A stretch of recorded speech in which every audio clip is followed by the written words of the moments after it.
মাননীয় সভাপতি, আজকের অনুষ্ঠানের প্রধান আকর্ষণ আমাদের সহকর্মী মাওলানা নুরুল নবী আমাদের মাঝে এসেছিলেন।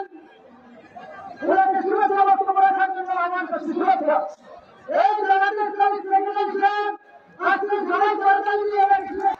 ফ্যাসিস্টের বিরুদ্ধে আমরা যারা রক্ত দিয়েছি, আমরা দেশকে কোন ভারতের জলের হাতে ছেড়ে দিব না।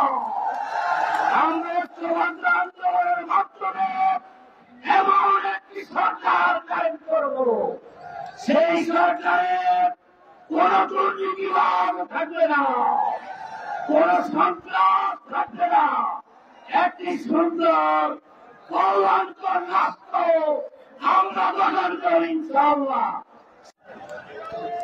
আমাদের সভায় সহমর্মিতা প্রকাশের জন্য জামাতে ইসলামী বাংলাদেশ রবিপুরের সংগ্রামী সেক্রেটারি, আমাদের আন্দোলন সংগ্রামের